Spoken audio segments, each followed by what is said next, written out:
Ireland. I'm a Level 3 immigration consultant with GSN Immigration. I would like to welcome you to our YouTube channel. Here you will find informational videos about UK visa and immigration applications, and we will be answering any questions you might have. Today our vlog is about EU settlement status applications. This is part 2. And this is about EU settlement status applications to remain in the UK or to enter the UK for EEA nationals and their EEA family members, or possibly non-EEA family members. Please do subscribe to our YouTube channel and click on the bell icon to get a notification to remain updated with our new videos. Shah, I'm sure that you do have some questions to ask me. Indeed, I do. Thank you very much for such great video. I'm sure the part 1 will be very useful to EEA nationals and their family members. We have received some questions from general public regarding the immigration matters, and we will go through them.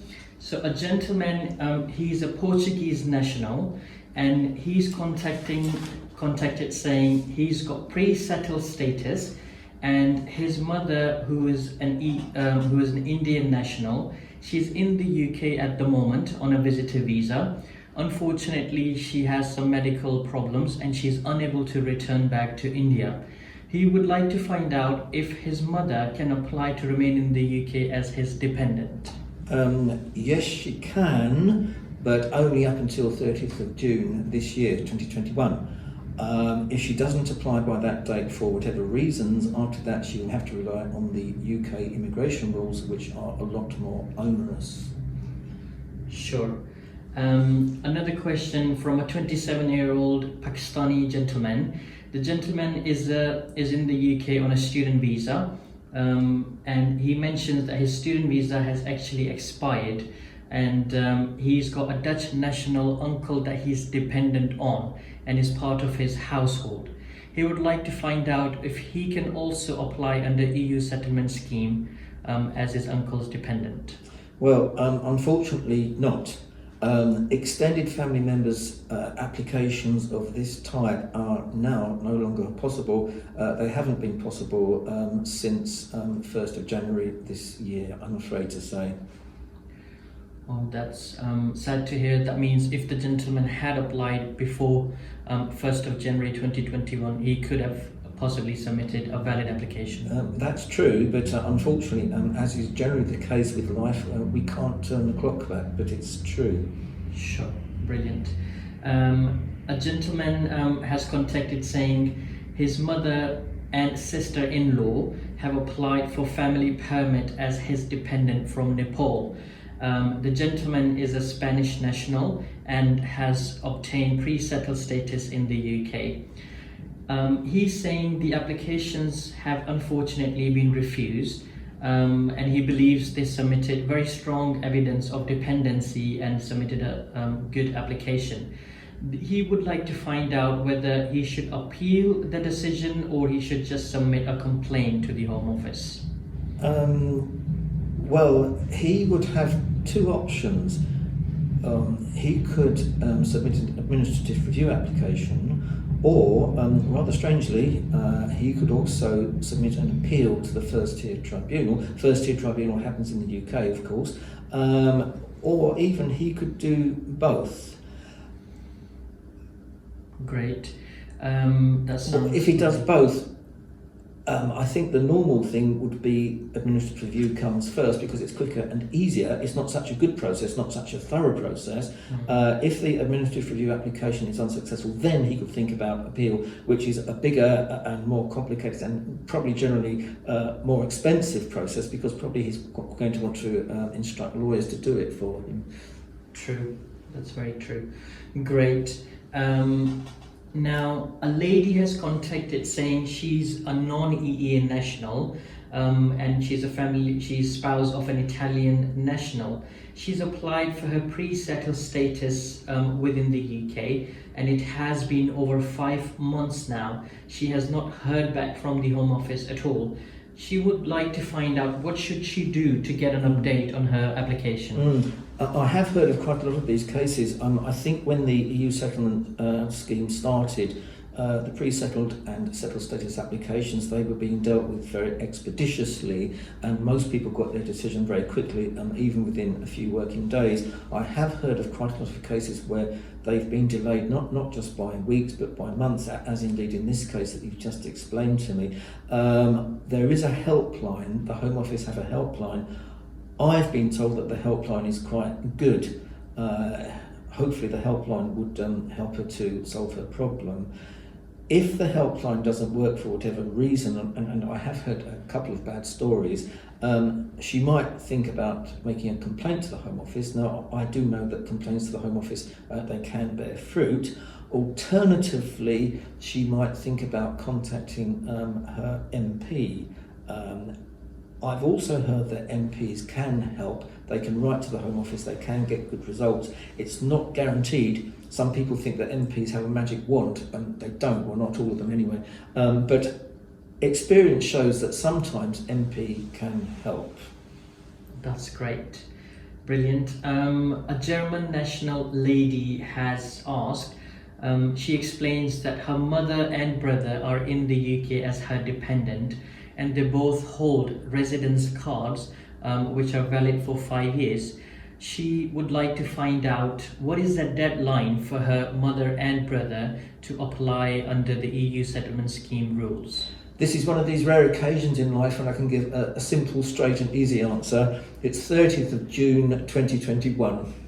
Brilliant. So they must apply before that deadline? Yes, they must. If they don't, I think that they will lose their lawful status in the UK, and I suppose they're potentially removable from the UK. So I really wouldn't recommend that they don't apply by 30th of June. Wow. The prudent thing is, of course, submit the application as soon as possible. Absolutely. Perfect. We have another inquiry from an EEA national, and the gentleman says he has already obtained a registration certificate under the old EU rules. He's a bit confused and would like to find out whether he needs to apply again under the EU settlement scheme rules. Yeah, the registration certificate was something that had a rather indeterminate legal status. It showed that you were living in the UK lawfully on the date that you received it from the Home Office. It didn't really prove anything more than that. Most certainly he will have to apply under the EU settlement scheme. If he doesn't apply by 30th of June, as in your previous question, he will lose his legal status in the UK. The registration certificate won't help him. Wow, great. A couple has contacted saying they both are EEA nationals and they both have obtained permanent settlement under the old EU rules. The question is a bit similar to the old one. They would like to confirm whether they also need to apply under the EU settlement scheme, although they have PR. And on top of that, they also want to find out when can they apply for British citizenship. Right. Your first question, I can give a very easy answer to that. Even if you have permanent residence under the old European law scheme, you must apply for settled status under the EU settlement scheme. As with previous questions, if you don't do this by 30th of June 2021, you're going to lose your legal status in the UK, so it's not a good idea. The other question, a bit more complicated, you may be eligible to apply for British citizenship. Assuming that you meet all the other various requirements, you may be eligible to apply when you've had settled status or permanent resident status or settlement of any kind for 1 year. So if it be that when they acquire settled status, if it be that they have held a permanent residence or settled status combined for 1 year, then assuming they meet all the other requirements for British citizenship, and of course that there are several of them, but if they meet all the other requirements, then they would be able to apply for British naturalisation. Great. That's good news for them. They can apply for British citizenship very quickly if they have obtained PR status for about a year now. Well, let's say you had PR status for 11 months, you apply for settled status, you had that for 1 month, then you have 12 months in total, and then you're eligible to apply. But I keep saying, very importantly, you must make sure you meet all the other requirements as well, because if you don't meet all the other requirements, then of course your application is not going to be successful. Very true. A lady who's very concerned about the status for her EEA national children, she says she is an EEA national and she's obtained settlement status in the UK under the EU settlement scheme. She says she has 2 children, one of them was born in the UK and one of the child was born outside the UK. She would like to find out if the children are British or how they can apply for British citizenship. All right, let me tell you this in a simple way. If a child is born in the UK, if one or both parents has either settled status or British citizenship, the child is born a British citizen, the child is a British citizen, so they can apply for British passport as long as they can prove, of course, that they were born in the UK and that their parents qualified. That's as simple as that. If the child is born outside the UK and neither of the parents has anything better or higher than settled status, if neither of the parents holds British citizenship, then the child is not born a British citizen. That's the first point. Now, what would be the scenario in that case? If the child is born outside the UK, parents have settled status, would the child be coming to the UK? So both the children are in the UK. Okay, so they're in the UK now. That's correct. Right. The children can't necessarily make a strong application for registration as a British citizen at the moment. The law is a bit funny. If a child is born in the UK, parent has settled status, then the child is born a British citizen. The child gets promoted to a higher status than the parent has. However, it doesn't work where the child is born outside the UK. If the child is born outside the UK, parent or parents have settled status, the child doesn't get promoted to British citizen above the parents. In due course, the child may be able to make an application for registration as a British citizen in the UK, but this application it would only be successful if the family situation is strong. If the parents have nothing more than settled status, it's not very strong. If the parents apply for British citizenship themselves, then the children can apply for British citizenship as well, a so-called family application. The children's applications or the child's application would be considered under discretionary policies, Home Office discretionary policies. It's not something that is clear-cut, such as where a child is born in the UK with settled status parents. It's not so clear-cut. The Home Office look at the application and consider under their discretionary policies, which are published. If the future of the family looks as though it's going to be in the UK, as far as anybody can tell, parents are applying for British citizenship, or perhaps, let's say the parents or one of the parents has already acquired British citizenship, then the child's applications become stronger. This is a fairly complex area because there are detailed published policies that the Home Office has on the Home Office website actually.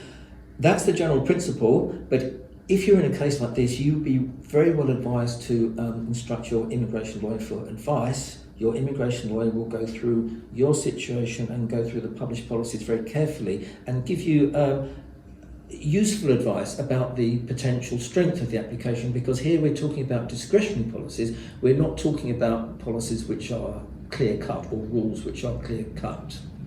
Great. That means place of birth of the child play an important role. Yes. In these applications. Yeah, the place of birth of the child plays a crucial role. The immigration or nationality status of the parents plays a very important role as well. Both of those have to work in the right way. Perfect. I hope the lady is happy with the answer and it clarifies the situation for her. It's been lovely having you, and thank you very much for answering all these very important questions from the public. And I'm sure everybody will find them very useful. And we look forward to having you again for our next vlog, so everyone can take something and make successful applications for their stay and entry clearance in the UK. Thank you, Oliver. Thank you very much indeed. See you next time. See you in the next vlog. Bye.